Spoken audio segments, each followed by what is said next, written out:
Good evening, everybody. Welcome to Racers News Network Live. We have got a busy show for you tonight. We are going to kick things off in just a sec with the NHRA Division One Super Street Jegs All Stars rep headed to Dallas in a couple weeks, or a week actually. Of course, that's Frank Volpe, the other Frank, and Yeah, is that your mother? yeah, Yeah. Hi, talking Jen. loud. Talking loud. Um, Yeah, yes, it's on. Thank you. Listen, if we hear our her voice, parents she's got great. to join in. That's the rule. Yeah, our parent type's great. We're just enormous pains in the ass. That's right. Yeah, Yeah. So like I said, Jegs All Stars Super Street rep, first time, is that correct? yes, it is. 2025 Northeast Super Street Association champion. Yeah, First time for that, right? yes, it is. And as of the other day, I forgot to look today because I was busy. You were fifth in divisional points in Division One. Hopefully that's still close to true. I But haven't checked, so I couldn't even tell you. all right. Well, I'll make sure while you guys are talking, I check. All right. If you But say and I'm of fifth, course, I'll take your word for it. all right. Of course, to my side, my partner in crime, Peter Sanka. What's up, everybody? What's going on? So, like I How said, does my voice sound? It's going to be awful by the end of this interview. I'll tell you that. oh, no worse than mine does, I'm sure. Very good point. That's a very good point. Yeah. Yep. But yeah, so like I said, Frank is going to be heading out to Dallas shortly to represent Division One at the Jegs All Stars in Super Street. Um, had a pretty great season. Um, so Pete, why don't you go ahead and take it over? What's up, Frank? How are you, buddy? I'm all right. What's going on? Same old, same old. By the way, I have your Dash 12 fuel cap, just so you I know. I know. I told your dad I wanted to mail it to you. And he's like, "Will you stop? We'll see." I'm like, "All right, that's fine." That's So that's why I've been doing so well this year. It's the good karma. that's absolutely. You know what? I'm never giving you that freaking thing back. If you could borrow something from me next year, I'd really appreciate it. Hey, first of all, congrats on, I wanted to congratulate you, but there's a bunch of things to congratulate you on. So congrats on everything. Thank you. First of all, the Jegs deal. I mean, uh, that's something that not a lot of people get to experience. I know that you're gonna represent that proudly. It's no easy task to qualify, so definitely congrats on that. Thank you. Well deserved, well earned. Um, and then, a lot of the local racers know it, but not a lot of people know how competitive Super Street is at the Lebanon Valley Super Street Series. Oh So yeah. it's, I mean, I've been putting up money for the number one qualifier for probably 4 or 5 years now, and I haven't even come close to collecting it. Which is my ultimate goal is just to collect my own one time. Get your Uh, own money. yeah, right. You killed it. Congratulations on the championship. I mean, when Thank you you. think about the people who have won that championship, Mike Fitz had a dominating year last year. Oh Ray yeah. Butler's won it in the past. I believe Grant Nichols has won it in the past. That's a pretty elite crowd of names that you're putting your name in with. So congratulations on that too. That's no small feat either. Thank you. Yeah, there's definitely a lot of heavy hitters that race there that nobody would really know because they don't travel. But Right, right. if they, thank God they don't travel because Yeah, divisionals would be a lot harder. isn't that the truth? They're hard enough as it is. Yep. It's funny because on any given day you could have 20 or 25 cars, and unless I'm in the line, there's very few people that you're going to look up and down and say, "Oh, I'd have no problem racing that car." they're all killers, and they know the track very well, and they know 1090 very well, and there isn't an easy duck in the bunch, that's for sure. Well, I think that's part of what makes them so great there is being that they race there every single weekend. They know exactly what the track is doing, how to dial the car for it. They're very good. They know that 3:30 in the afternoon 500s pickup. They know right when it's coming, when it's going to do it. When the sun starts hitting the tree, what lane you want to be in. Absolutely. Yeah. And they're no joke up there. They're really competitive. So let's start with the basics, Frank. Take us through the beginning of the year. And at what point did you say to yourself, things are starting to click this year. Things are starting to happen. Well, after last year, I ended on a win. Yep. At the Dutch, which ended up being the Virginia makeup. So that was a great finish to the season.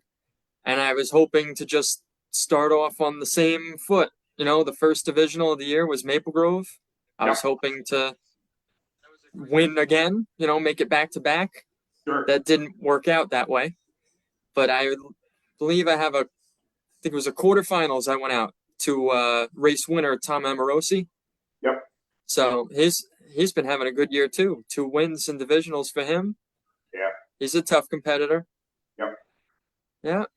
And then from Maple Grove, we went to, where did I go from there? I believe the Epping National was my next Correct. NHRA race. And I ended up making it to the final there. Yep. I'd rather not talk about that result. Happens. No, that was another good race. Didn't work out on my end, but Sure. Nothing to be upset about in that weekend. That was a great weekend. Yep. Yeah, without a doubt. And then that'll do the Lebanon Valley Divisional. The Lebanon Valley Divisional I don't even want to talk about it. It was horrible. The only three of us had this year. I was hoping you'd say something about it. Yeah. The 3 VOLPE cars at the track, and not one of them made it to a second round. I remember that. I remember you coming up to me and telling me that. That's right. Yeah. You'd think 3 cars, somebody might make it through. No, we sucked. I'm going to interrupt you for one quick minute because it's people like you and your family that I think about a lot, and it puts things in perspective for me. And like you go out and you're doing really good in the division, and you're doing good in Jegs points, and you're doing good in the Super Street points at Lebanon Valley. And you could come out and just whiff and lose first round and pack your shit up and go home. And it makes me think to myself, if someone like you could have that happen, then it's going to happen to everybody. And you got to kind of keep it into perspective, I raced one of the Nichols killers. I don't even know which one it was, Grant Jr. or whoever. So they're all bred to friggin' race over there anyway. But I raced him in the final of the Super Street race, and he went 10 red in the final. And I remember a couple of weeks before I went red, and I'm like, Jesus, how can I go red? And then I think to myself, well, no one has more laps down the track than this kid. And if he could go red, and he came up to me and he goes, congrats, said, I guess I got all of that one, shook my hand and turned around and walked away. And that's the kind of stuff that stops me from grabbing the side of my motorhome and flipping it over. It's just, you got to keep it in perspective that, if Pete Biondo could do it and Frank Volpe Sr. and Jr. could do it, and who the hell am I to think that I should never turn a red light on, Yeah. But I always try to think there are plenty of people that I don't consider myself to be a great racer, but there are plenty of people that I do consider to be great. People I do not want to line up next to when I roll up in the lanes. And when, unfortunately, that does happen, I got to just tell myself that, you know what? Everybody loses. That's right. He may be great and he may win a lot, but he doesn't win every race, you know, Yeah, they lose. percentages might not always be in your favor, Yeah, but you definitely have a shot because the last everybody is I checked, that beatable. person you're racing isn't undefeated. So, Yeah, and for the record, the reason why I told you that story and I put you in that category is because I think you are a great racer. thank you. And it pisses me off that you're so friggin' young, that you're only going to get better. And that really pisses me off. So Well, stay I the hell hope. away, mate. And I'd rather race your father than you. Well, I'm sure you don't remember, but I have raced you. You whooped my ass. I whooped your ass once, and Yeah. it was probably lucky. And I'm guessing that if we were to race again, if I kept up to my end of the bargain, it would be a much tighter race. So, believe me, again, that's one of the things that there was a time, and I'll be completely honest with you. There was a time when I wouldn't have minded lining up against you, right? You were new to it. Your car wasn't state of the art like it is now. You didn't have nearly as many laps under your belt. And that's one of the reasons why I'm so impressed by you is because in a very short period of time, you turned into a rookie just starting out that you don't mind the draw to, I don't want to be anywhere near that friggin' kid. Go away. Like if they had a 990 class at Lebanon Valley, I'd run that because I don't want to run you in 1090. So it's impressive, and I love, that's one of the reasons why we have Taylor and her sister on the show a lot. We really love seeing the youth grow like right in front of our eyes. What do you got, Chris? From another one of the best in all of Super Street Land, Mr. Mares. Yep. He says to you, Frank, he's a great racer. He knew it when you were in your Camaro. See that? He had always told me, even in that car, that I was going to go on and win. He knew it. He told me. And I will tell you that would be the equivalent of the Godfather speaking to you in 1090, telling you that you're going to be good. I can tell you one thing: Keith Mayers never came up to me and told me I was going to be good. So that's kind of tell you. That's kind of Go tell up you. to Pete and say, "Do you have your tools packed so you can go home afterwards?" Exactly. Yeah. I hope you got your canopy put away because you're about to go on the trailer. All right. So enough of that craziness. You leave Lebanon Valley with your tail between your legs, but you're still in good shape as far as jeg points and everything goes. So what happens after that? I'm trying to remember. I believe the next race after Numidia, was it Numidia? The media double. You're right. Yep. Yes. So I went into Numidia at that point panicking, to be honest with you, because I always try not to look at points. Right. Historically, anytime I've ever been leading a point series anywhere, I blow it. I look at the points, I say, oh my God, I'm in first, I got to keep it, and then I blow it. It gets to my head. Yep. So I knew I was in first in the Jegs All-Stars, and I knew that it was getting closer, and I was trying very hard to not worry about it, but it got to a point where before New Media, I was looking at the points. Sure. Yep. So I was looking at the points. After the first race, I had a third round finish in the first race of the double. Okay, not bad. And my two, I believe it was Dominic Bergis and Scott Lang, were right behind me. Okay. They also did well. Bergis had a runner-up finish for the first race, so that launched him up in points. So I found myself that night doing a lot of adding, trying to figure out who has to do what round, what has to happen. You're writing on the side of your trailer with a Sharpie, trying to figure it out. I was writing on like that like cardboard piece behind a notepad, like the back of a notepad. I was writing all my notes on that and calculator out, adding up points. And if he goes to this round, he'll earn this many. Yeah. Well, I believe it was second round when I got back to the trailer and the second race. When I got back to the trailer second round, my brother had told me that they were both out. Oh, wow. And I was still in, and I knew that was it. I was the all-star. Oh, so okay. Now I don't know. The JEG schedule has changed since I was trying to compete in it. So that the second race at Namibia was the last qualifying race. Yes, that was the Okay, cutoff. gotcha. So Yeah, that's nice, right? You don't even realize that you win second round, and your family comes up to you and tells you you're good to go because everyone lost. That's yeah, pretty cool. That takes all the pressure right off, right? absolutely. Excellent. How did you wind up doing in that race? That was also third round. Okay, so Two consistent. back-to-back third rounds. And let's be honest, we know we've seen people win races in the division and not win championships.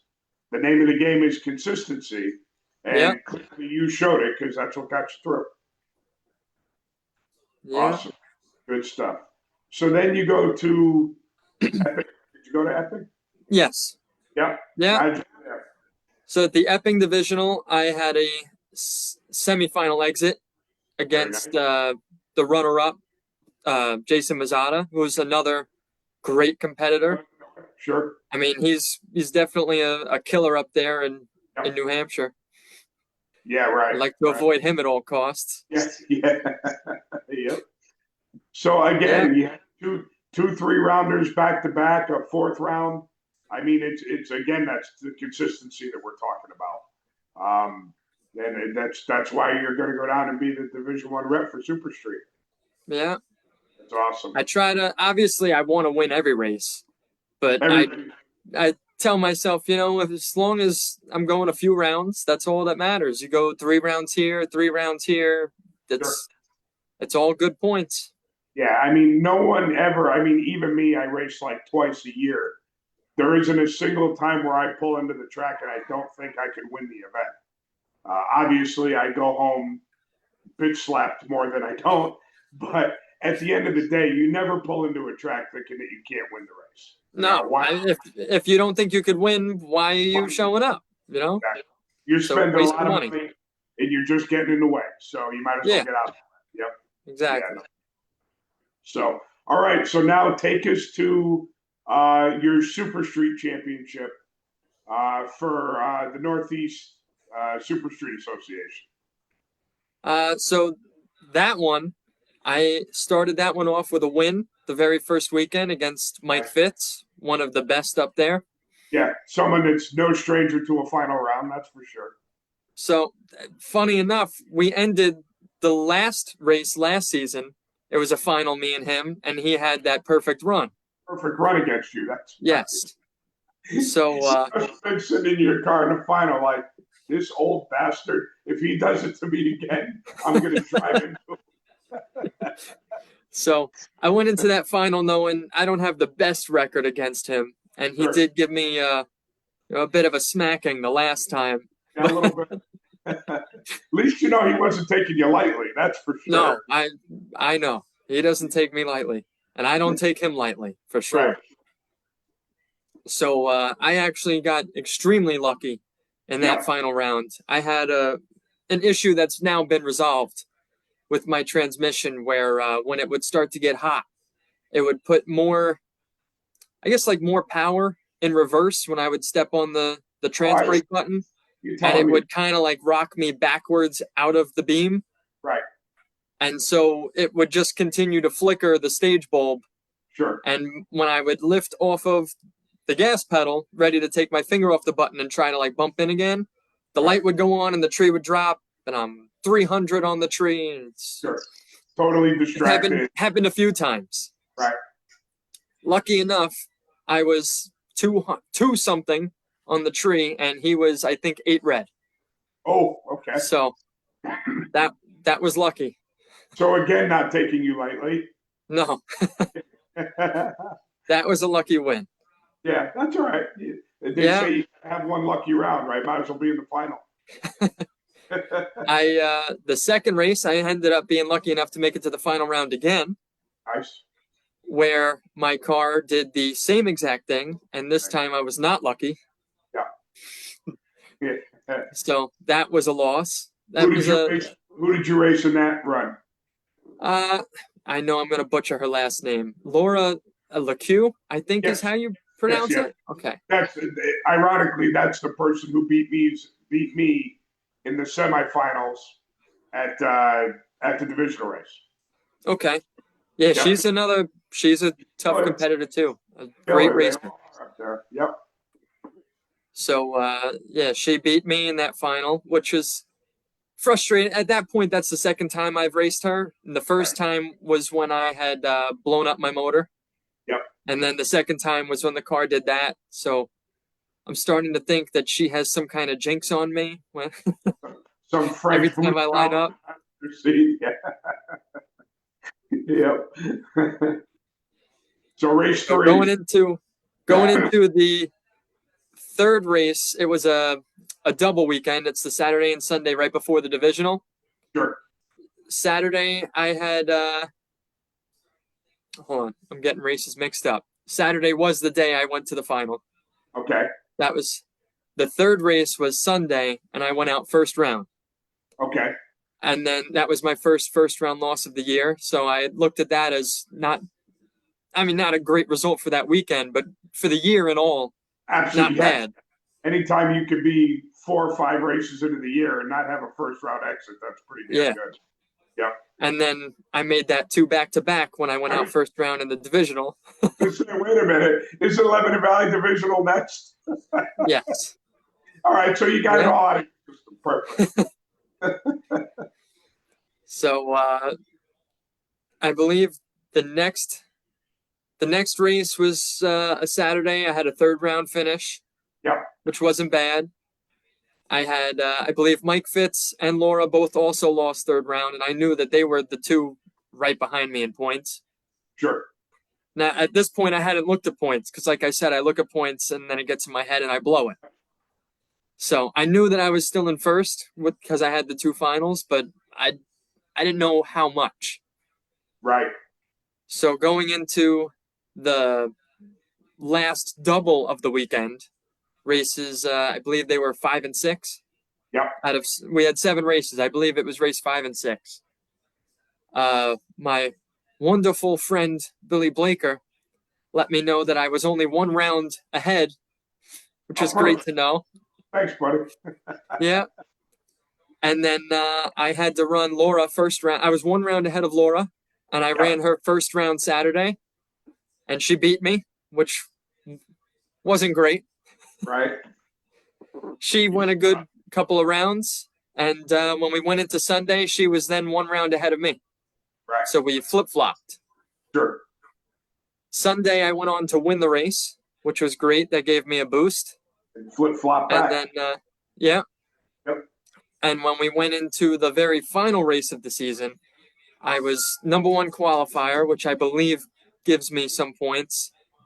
And then Laura went out, I think, first round, and I went on to win that race too. So awesome. Secured that. Good stuff. What do you got, Chris? Yeah. Lori had just commented a second ago. Frankie brought his can of whoop ass on the final points day for Nessa. Number 1 qualifier in the win, and that secured his championship. Yeah. All the money home that day. Good for you. That's awesome. Thank you. That's awesome. So, I mean,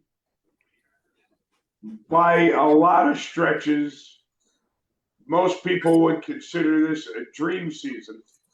I'm guessing that you probably have some more goals that you'd like to accomplish before you call it a dream season.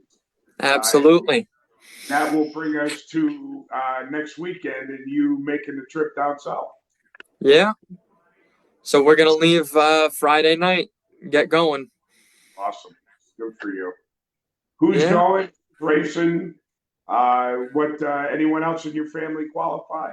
What do you got going on? So it's going to be me, my father, and my mother making the trip. Nick's got to stay home and work. Yep. And good. We'll be throwing the Top Sportsman car in the trailer as well. So we'll have the 2 of us out there. Good. Good deal. Yeah. Well, I don't have to tell you how hard we'll all be pulling for you. And honestly, as far as we're concerned, you could be a first round or a win, and we're still all proud of you here. I can't think of anyone else I'd rather have represent us. So you go down there. You already made us proud. Just go have some fun. Thank you. The only I'm gonna thing try. the only thing I'm going to tell you is maybe in between time trials, just kind of take a deep breath, look around, and just kind of take it all in, because you're getting ready to do something that a lot of people dream about and can't get there. So enjoy it. Thank you. I will Enjoy say it. I always had hoped that one day I'd be able to be a Jegs All-Star, Yep. but I kind of expected that I would be the division champ first. Right. You know, not always, but a lot of times it's the champ that ends up being the All-Star, and I just assumed that that's how it was going to work out. So Yeah, I'm actually a little surprised to see that you're in, and I don't want to make it sound like only fifth, because anything in the top 10 is awesome. Top 5 is really good. But I'm really surprised to see you in fifth place in points for the division, but enough points to win the Jegs. That doesn't happen very often. no, Like you said, it's usually the divisional winner that goes, or at least second or third place. yeah, You know, and it's in the mix. And that's cool, because you don't always want the same person representing both things. It's nice to have the mix up, and that's the reason why their point series are different. You know, start and end times are different. yeah. Well, You are part of the reason I'm only fifth is I didn't go to Virginia, so I got 2 divisionals I didn't do yet. I got you. I got some catching up to do.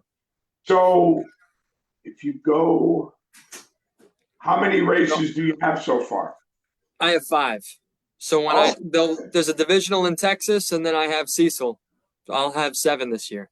Oh, okay. All right. So you can So you still got some work some. to do. Nice. All right. Yeah, I got Well, that first round at Lebanon. I'd like to erase from history. it go away. Yeah, Excellent. Well, listen, I haven't turned into too much racing this year, but I'll definitely be tuning in to see how you're doing. And thank you. you know, the best of luck to you. Have a safe trip, importantly, and you know, have fun. And I guarantee, if you have a safe trip and you have fun, you'll be successful. Thank you.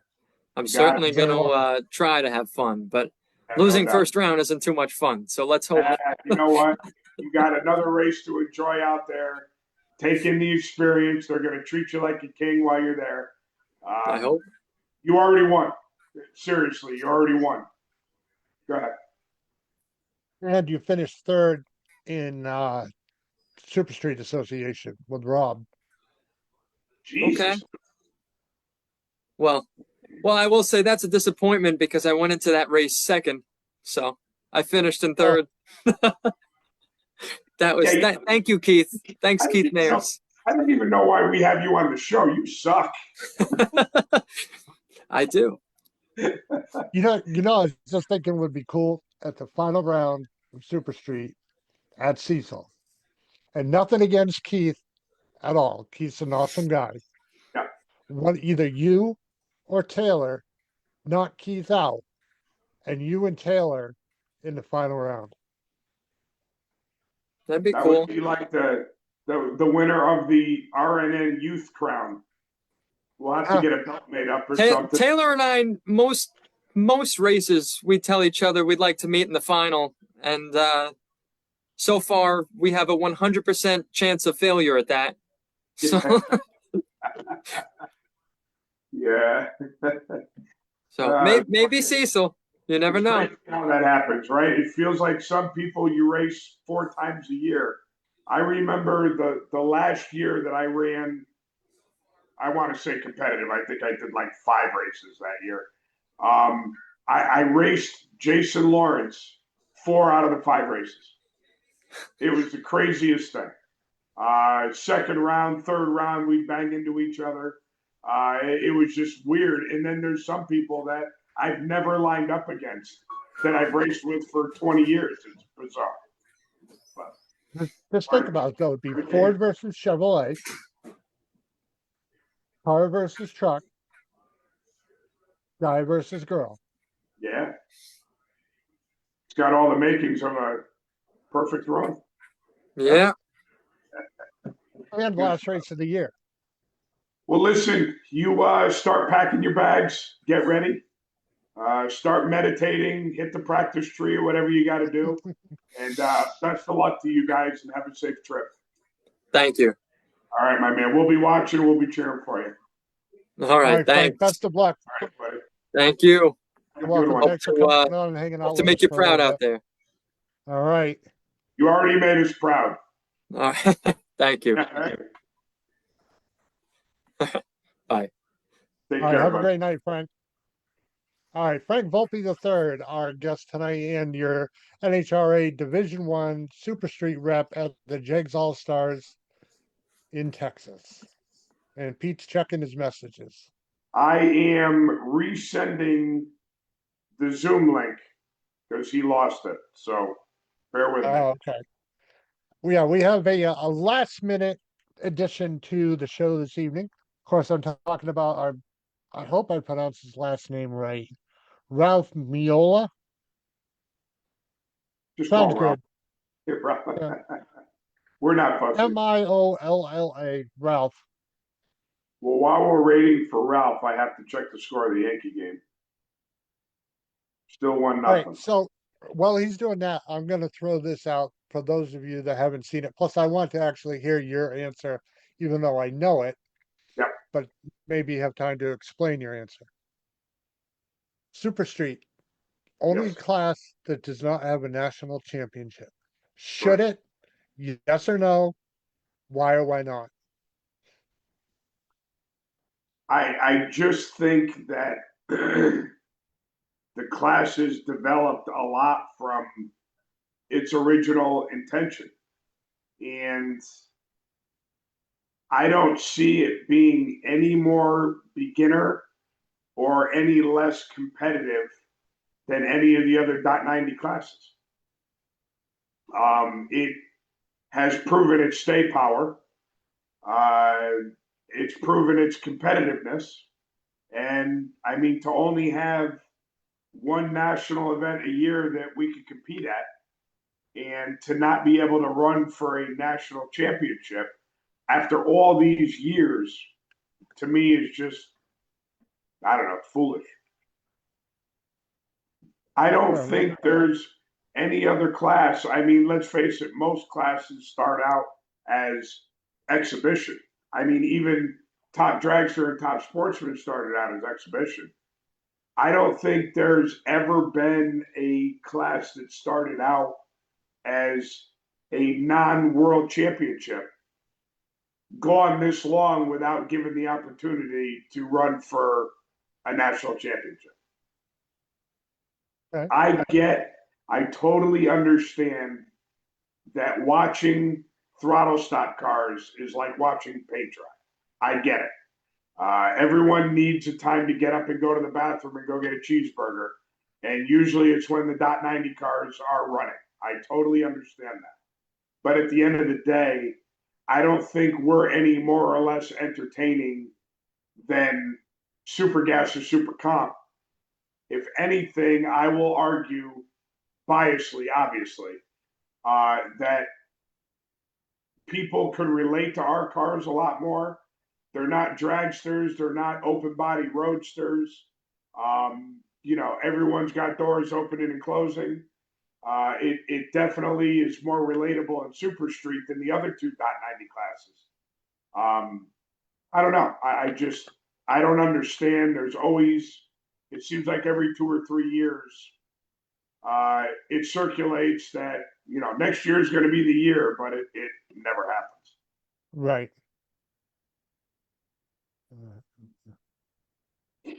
Okay, let me see here. Zoom.com.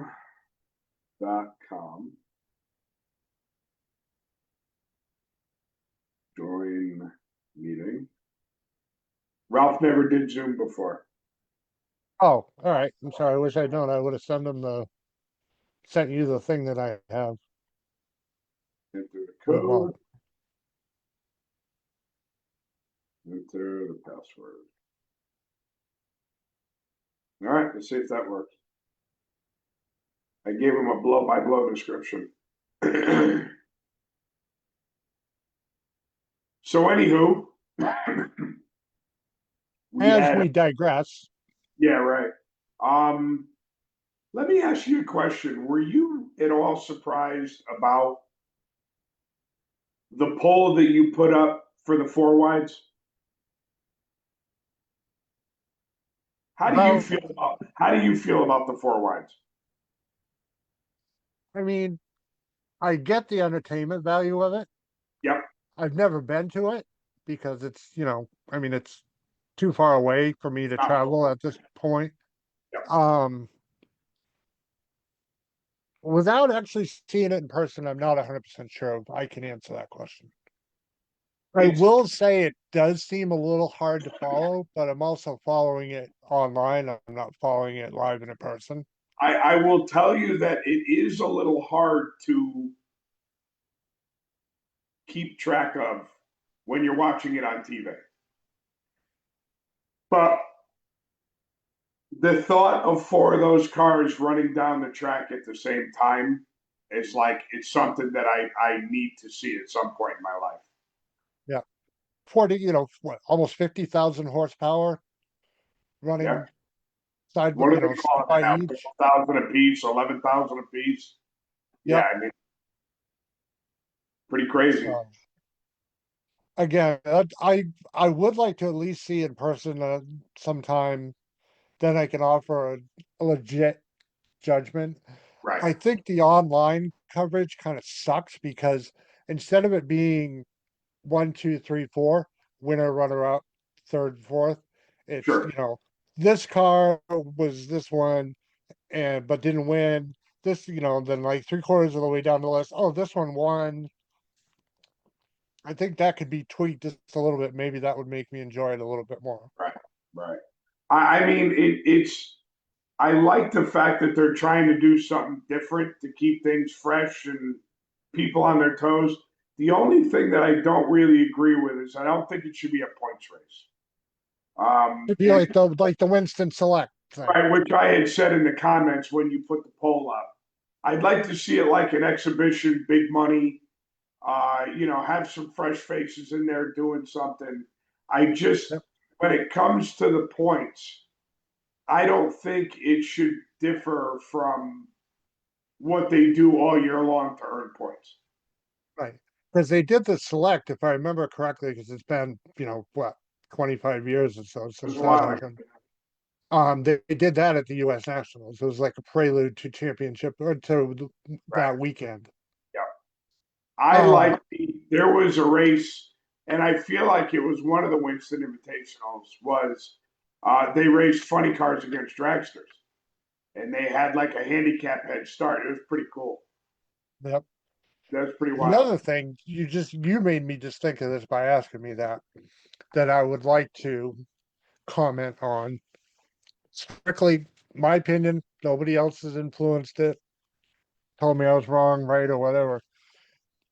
There's been a lot of talk about some races sell out, Yeah, some races are half full, sure. quarter full, whatever. And they want to know why. And I think, personal opinion, that the streaming part has a lot to do with it. Yeah, Because again, for somebody like me that can't travel far distances yet, yeah, I'd much rather sit at my desk or out on the couch. sure. My fridge is 7 feet away from me. I can turn the heat on, I can turn the air conditioning on, Yep, and I'm not turning the color of your car sitting in the grandstands. right. But obviously having gone to a lot of events in my youth and Yeah, before I got hurt, I understand the thrill and the attraction of being there. But I do believe to a certain extent the streaming part of it, and maybe even a little bit the TV coverage has a lot to do with the fact that a lot of the stands aren't selling out. yeah, yeah. It could be. I Because mean, it's again, you go to Virginia, hotter than the third level of hell. Right. Go to Vegas in the summertime, same thing. Go to Charlotte for the four wide, same Yep. thing. I mean, granted, it could be pouring ass rain for 3 out of the 4 days, Yeah. Right. but you know what I mean. Then the last day, it's again hot as all get out. Yep. You know, we're getting to the point where we as people don't want to sit in the goddamn grandstands Right. and turn lobster red. Yeah. Oh, think we got somebody. The old SMS9, whatever the hell that is. Model of phone he's using. There he is. Now you just Gotta turn gotta your you gotta unmute yourself. gotta turn your volume on. You're muted.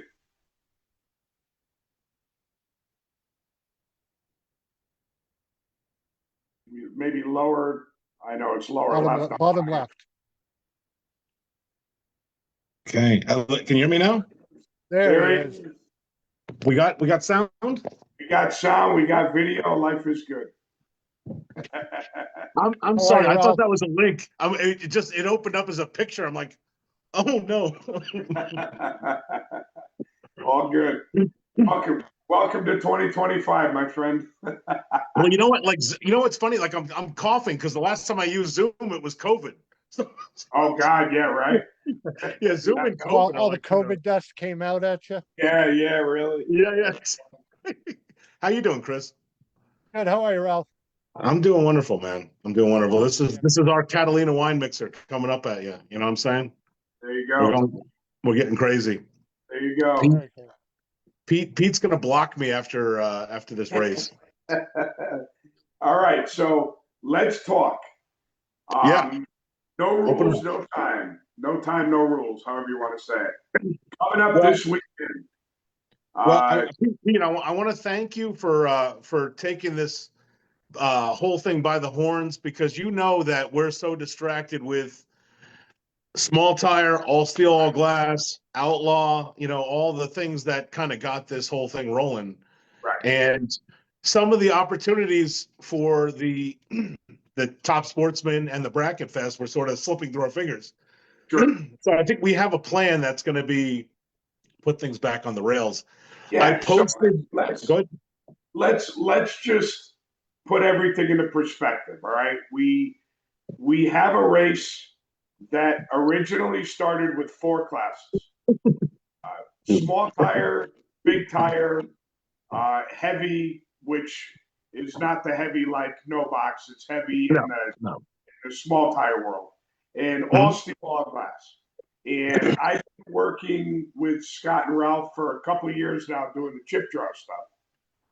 And while the races are great, the cars are impressive, the competition is impressive, we needed more. We needed to give the guys more time to cool down while not having the track quiet. So it was Wayne's suggestion that they add top sportsman, top dragster, a couple of index classes, which they did.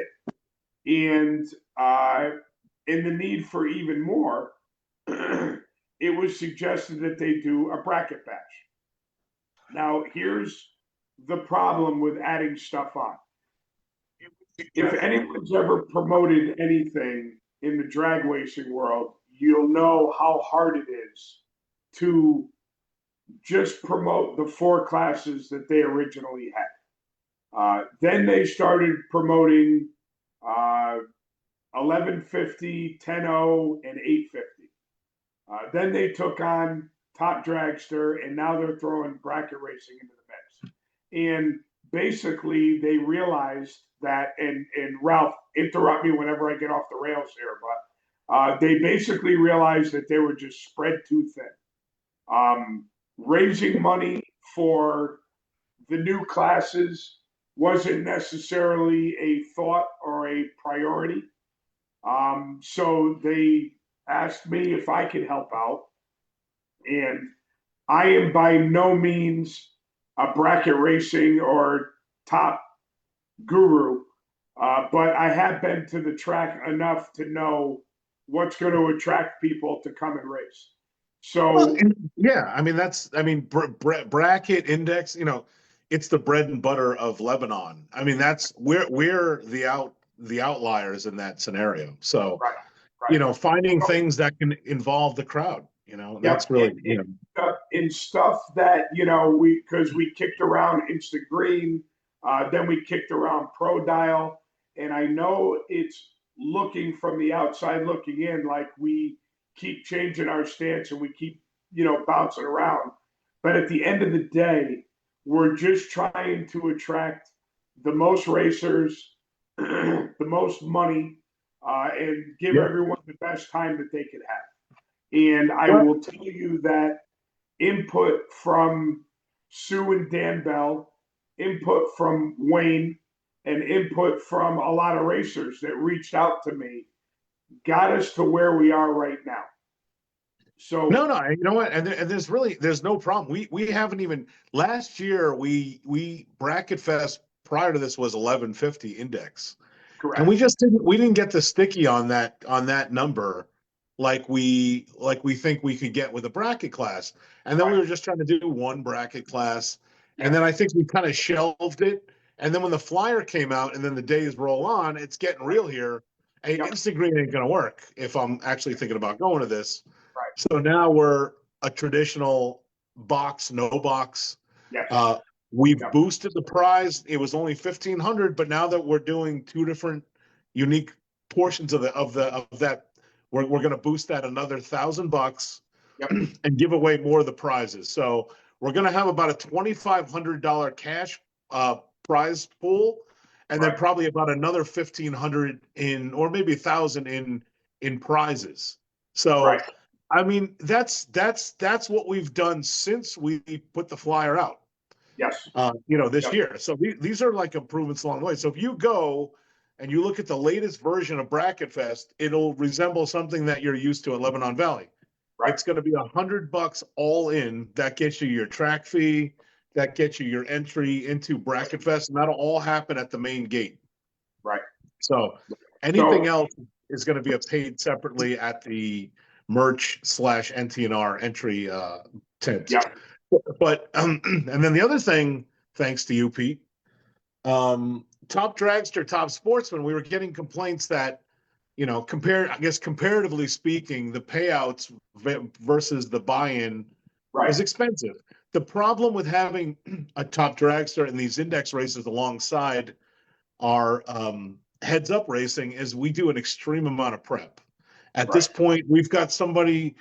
The track usually handles all that. We've got somebody independently handling that, and the track is doing it as well.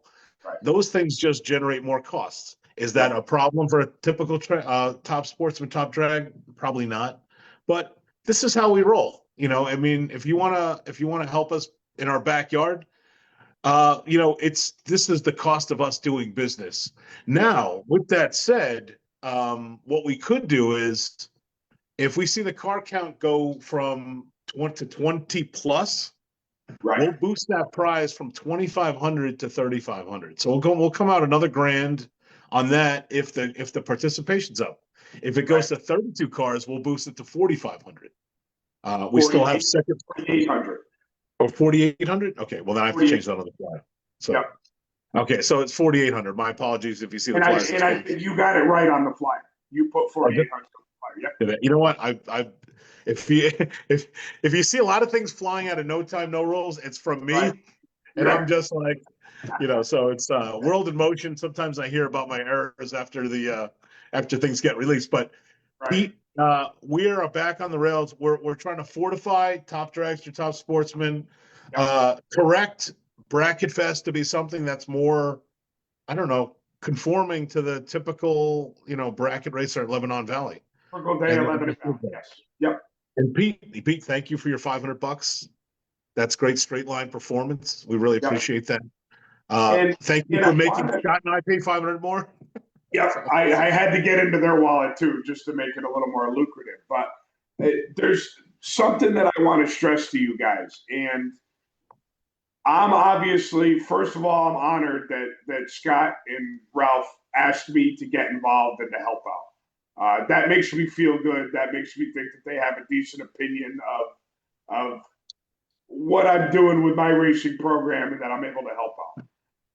I'm passionate about making this end of their race as good as it could possibly be. And basically, what I told them is if you want me to come on board, we don't have a lot of time left this year to blow this thing out of the water. But if you guys come and you guys support this and you show up and show out, what that's going to do is that's going to make me get on the phone and start talking to people so that I can get sponsors on board.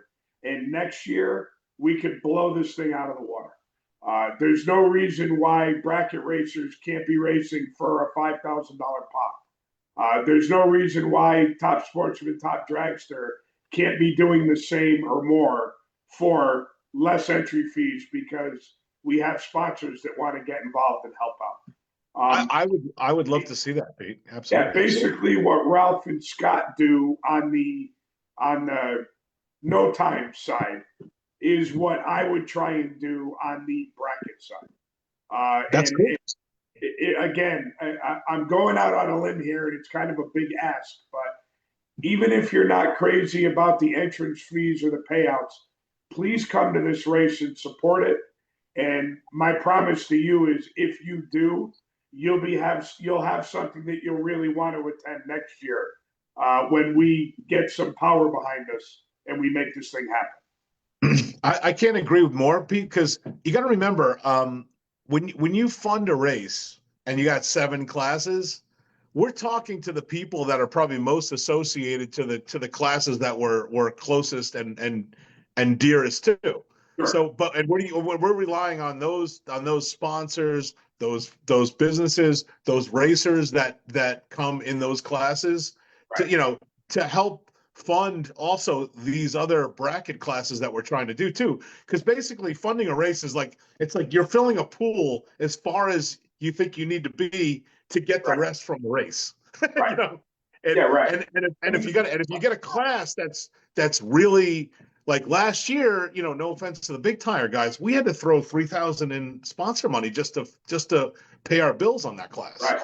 So you don't want to make those errors 2 times. You don't want to remake that error. So no, I mean, eventually it's going to get to the point where it's not feasible to put the race on. It's not rocket science. Yeah, I mean, but Scott and I are not afraid to fail spectacularly. This class is this. Like if you notice, heavy was an evolution that became all steel, all glass. 850 was 650. We kind of we've moved things around because sometimes it's the same fucking thing, but you say it differently and everybody wants to come. So we're trying to figure out that sweet spot. Pete, your involvement, trying to legitimize our presence with bracket racing and index with this. I want to try to have them commingle and maybe even figure out a cool angle. That's why we went with the instant green, because we're like, okay, well, what's the Ralph and Scotty wheel spin that's going to make this ownable to us? Right. So I'm still open for that because I want that sticky that's going to make it ours. Yeah. And Pete, together, that's going to be, together with us, that's how we roll. We're going to try to figure out how to make it ownable, how to make it no time, no rules, and also how to make it Lebanon Valley. Because Wayne's got a 10-year deal. We got a future there. You know what I'm saying? We got a future there. A lot of the heavy money's been spent on the equipment that we need. Right. You know what I mean? And we've got a model, and we've got people that follow us now that know that they can rely on testing. It's not even just the racers. I mean, we get, Total Induction's one of the sponsors. He brings 4 cars at every rental because he knows that, with some of his top guys, it's going to get down. So that's what's happening on that side. But to me, it's a Lebanon Valley thing. It's not a, whether you're a heads up guy or you're a bracket guy, it's a race thing. It's a Lebanon Valley thing. We had a talk earlier today about last night when we did the live. A lot of people were suggesting Pro Dial like Cecil County has. And that is a 5/10 Pro Tree bracket race. And everyone jumps in on that. So it's electronics and non-electronics race together, which again, I wouldn't be opposed to that, but here's the issue. You don't want the regulars that run at Lebanon Valley to say, well, I've never run on a 5/10 Pro tree before, so I'm not going to race. So again, after talking to Sue and Dan Bell, they suggested that if you keep it more of the same, like what everyone's used to, that's how you're going to get the most racers. Now, again, that's how we're going to do this race.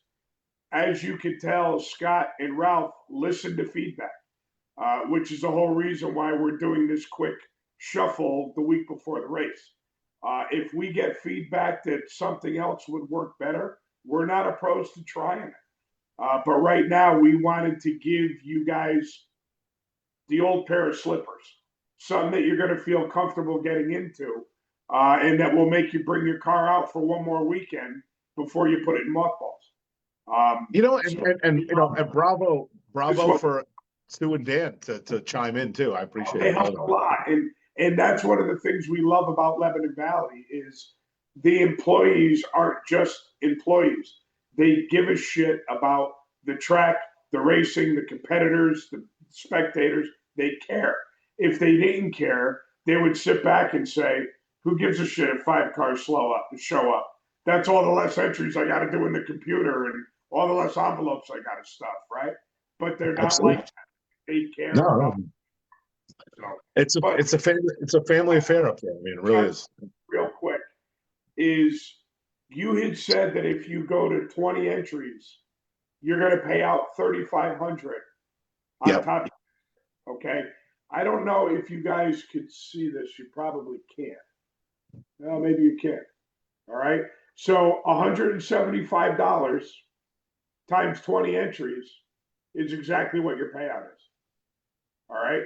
So no one's getting rich on this. And the reason why it's not as attractive of a deal is some of the things you see advertised, like a race coming up at Maple Grove, is because due to our lack of whatever you want to call it, we didn't have time to secure any sponsorship, which is one of the reasons why they're bringing me on board.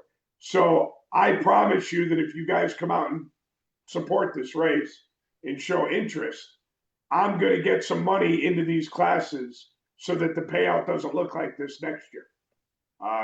That's what we're going to try to do, but no one is getting rich off of the $175 entry fee and the $3,500 payout. I mean, we're just looking to break even. That's all we're trying to do. So come out and support this race, and we promise you that it's only going to get bigger and better from here. Yeah, I mean, also too, Pete, just to expand on something we talked about earlier. We were talking about, some pay out 70-30, some pay out 80-20. We pay out 100% to the winner, but I would imagine that, typical sportsmen might approach each other before the finals and make a deal if they want. If that's your style, we leave it up to the driver in that case. Right. So and again, next year we get some more sponsorship. We could advertise, 5,000 to win and 2,000 for runner up, and if you win the 4th round, you get your entry fee back. But the only way we're going to be able to do that is if we bring more money in. The only way we can bring more money in is with sponsors, and sponsors are only going to want to support races that have good attendance. So it's got to start somewhere, and we're hoping that this is going to be the first step to get this to something big. Because I will tell you, if you're coming to this race to bracket race or run Top Sportsman, Top Dragster, you are really going to enjoy the show that the Scott and Ralph side of it put on, because between the super fast cars on small tires and the nitrous and the superchargers and chip draws and calling each other out and grudge racing, it is an absolute blast to watch. And that's the reason why I've worked at this race for the past 4 or 5 years without even being able to compete, because I didn't have a car that fit any of their classes. But I still went up there with the wife in the golf cart just because it was so much fun to watch the race. So that's going to be a fun package for anyone that comes up. That's the other thing too. Just, if there's any, fans and stuff, people maybe who hung it up come out to Lebanon Valley and just support the race, because these cars and the traction that we've been able to develop alongside Lebanon Valley, Derek Loban's family. I mean, there's been a lot of charitable hands that have kind of just tried to, push the program along to get to where we are right now. And the kind of caliber of cars that you're going to see at No Time No Rules is unique to any, because they look like grocery getters. They have flat hoods, they have crank windows, they have no wing, and they have a tire about this wide, and they will go as fast as an 80s funny car.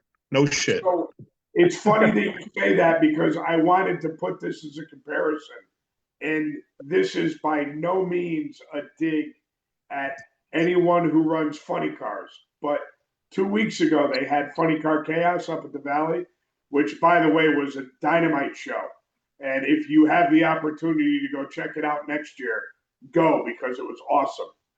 But to put this into perspective, the majority of the cars that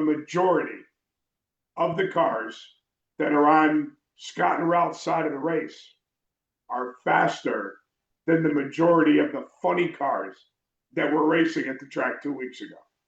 So I mean, we're talking about real cars that are. I mean, all fiberglass body, steamroller tires, big hood scoops. It's if you come to this race, I promise you, if you're not impressed with the performances that you see, you're not a fan of drag racing, because so impressive. It's technology on full display. I mean, really, fuel management, computers, technology, tuners, really like grade A tuners come alongside these cars to tune them. It's just like a kind of racing that you've never seen at Lebanon before. Not to overshadow anything bracket, and we love those guys, but the kind of racing that we've bringing to Lebanon Valley is pretty unique. I mean, at least for the area, for sure. It definitely is, and the weather's looking good. When you guys fill it, is the fastest cars in the Northeast. That's no BS. It really is. And if you come and check it out, you're going to like it. And if you want to come and race at it, you can do that too, because we got a class for it. Absolutely. I mean, you'll see the quietest, fastest car you've ever seen too. These twin turbos just go down like they're on a string. Yeah. Crazy. And this year is called straight. It's called plus cars.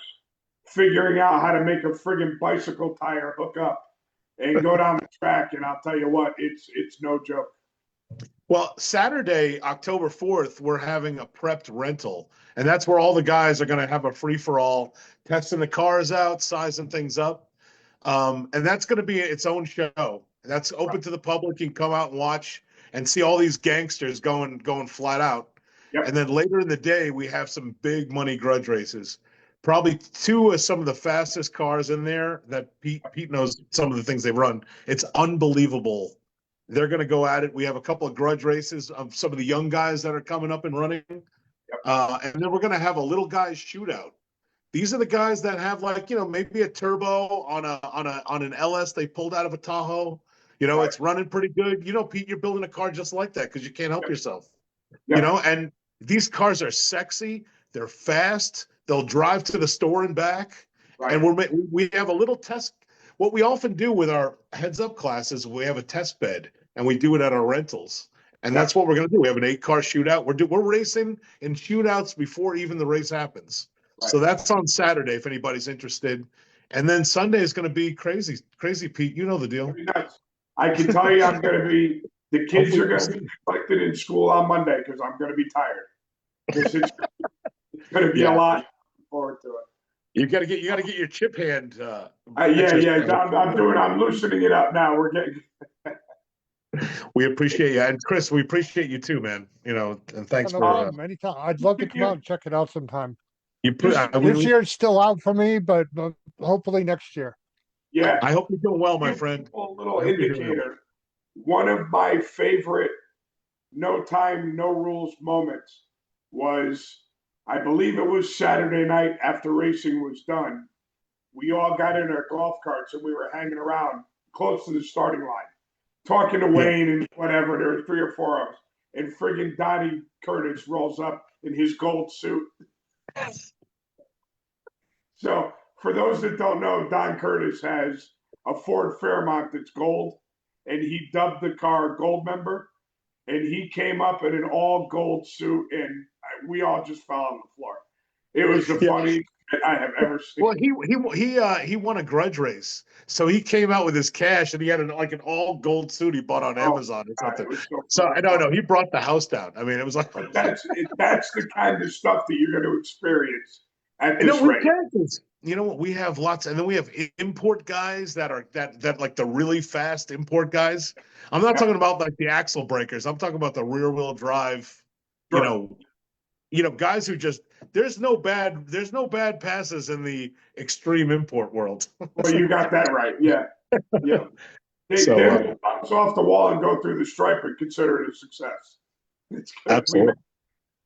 Like the 200-mile-an-hour Mitsubishis. Oh yeah, or the Starlet, the little Starlet with a wheelie bar as long as the car. And those things run good, man. They run so good. Cars make my car look long. Yeah.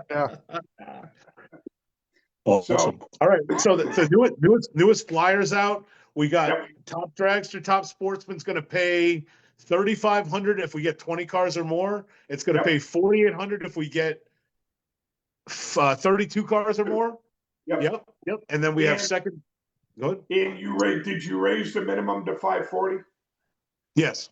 Yep. Okay. So the originally the minimum was posted as 520. We raised it to 540 to conform with NHRA rules. So we did that. So we're just rolling out the red carpet a little bit longer. I can't stress to you guys enough that every time someone reached out to us, we listened, and if we could make the change, we made the change. People were talking about payout, we adjusted it. People were talking about the minimum for top, we adjusted it. People were saying they wanted 2 classes for the gambler, for the bracket bash. We made the change. They wanted the full tree. We made the change. I mean, we did everything that we could feasibly do to the point where we stopped just short of Wayne coming over to us and choking us because we were changing things again. But we're listening. We're going to do whatever we can to make the race as good as it can be.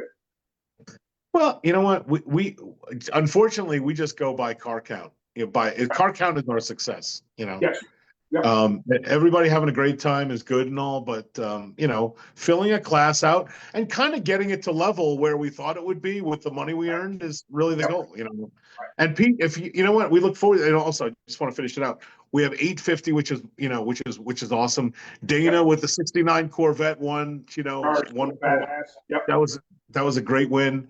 10-0, everybody loves 10-0. Grant and his kids have been in that and been successful. Right. And then we have Bracket Fest, which is, you know, now becoming Pete Senka's baby. Yeah. I would welcome your participation at a Ralph and Scotty Wheels level at what we do, but towards the bracket side.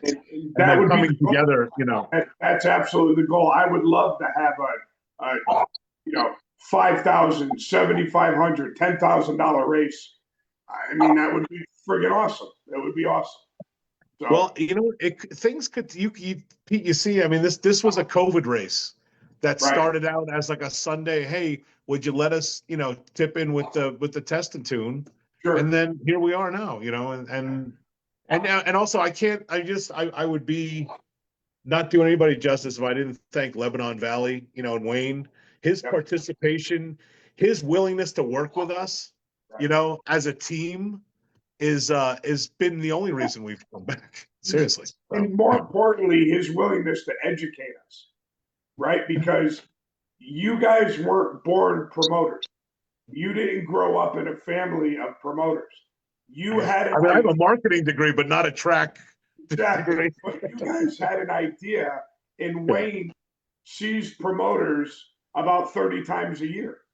So he was able to help guide and shape and mold. And let's face it, in a way, this is kind of his baby too, because he's had a lot of input into what's going on. Well, also too, I feel like it's kind of happened while he's taking on more as well. So, Right. the stakes are higher to have a better entertainment to evolve the track to what people are looking for. And Yep. that's not just no time, no rules. It's Right. tracking, it's prep. It's drawing those Cecil dollars and interest, Sure. like that's up towards the track. So Yeah. we work Yep. closely, and he's always got great ideas. As the cost got more to do these prepped rentals, Yep. him and Scott went to work together to add 2 hours. Guys Right. love that. Right. In a 7-hour rental, I mean, you can really get a lot done. You could take 5 really good, meaningful passes with plenty of time to cool down in that kind of Absolutely. Right. time frame. At a normal And 4 or 5 hour rental, you're not getting that. And how many people would pay an extra $50 to get an extra 2 hours? Right? Because we at 100, push the envelope. These things are at more expensive than ever. $155 for 5 hours, no one's complaining. But 175 for 7 hours, and people are like, wow, that's kind of a lot of money. But when you consider what you're getting, it's really not great. a lot of money, And you know what? Lebanon Valley, you'll see on Saturday, they give us a lot of attention too. I mean, it's the place is ours for the day. Right. What we need and how it goes down is all matters. Yep. It's not just, hey, you got the place, whether you spin or not. No, it's we got people now that are looking up where you spin, what happened, how does it go, Yeah, right. what do we put down, chop chop, Yep. But it's cool. Hey, look, Pete, you've been here from the beginning. I mean, it's Oh yeah. every Yep. year is a little bit better, and it's more fun. We learn something, we dump something, we modify something, but we just keep doing it, and that's how we're going to get to the next level. We're gonna make it bigger and better. Appreciate you guys. Ralph, thanks for your time. And in a couple of days, we're gonna have a couple cold ones together. Absolutely. Yeah, I'm going to go back to work all night. So, Awesome. all right, guys. Hey, take care. Thanks, everybody. And I'll see you on Saturday and Sunday, man. No time, no rules, baby. Yes, sir. All right, Ralph. Take care, man. Thank you very much. Thank you. So there you go. We interviewed Frank. We interviewed Ralph. We know what's going on this weekend in Texas. We know what's going on this weekend at Lebanon Valley. If I don't lose my voice by then, life will be good. I would just like to say, Alex, actually, I got 2 things to say before we head out of here. People can say what they want about Lebanon Valley, but they put on some great shows, and they have some great shows coming in. Yes, Shining example right there. Dover this past weekend. Funny Car Chaos the weekend before that. The Dues and Twin 10Ks. the divisional. Plus everything else they have. Yep. $2,000 to win. What is it? Every weekend for. I think they have quite a few 2,500 to win, if I'm not mistaken. Yep. So never knock the Valley. Yep. But Good stuff. real quick, last thing I want to talk about, Mid-Atlantic Super Series champions. We're going to talk to Rob about everything else in 2 weeks, but I have the champs. Top dragster, Butch Boucher. Top sportsman, John Richmond III. Super Comp, Dave Rowe. Super Gas, Mike Lane. Super Street, take a wild guess. Mr. Mayers. Keith Mayers. This was his 9th championship in Mid-Atlantic Super Series. Unbelievable. I haven't won 9 rounds in Mid-Atlantic. Stock Super Stock combo champion was Bubba Linke, and juniors, again, a name that should not shock anybody. Paul Stelma. Yes, sir. And he's lighting it up in his first year of Stock Eliminator too. He is. Yes, he is.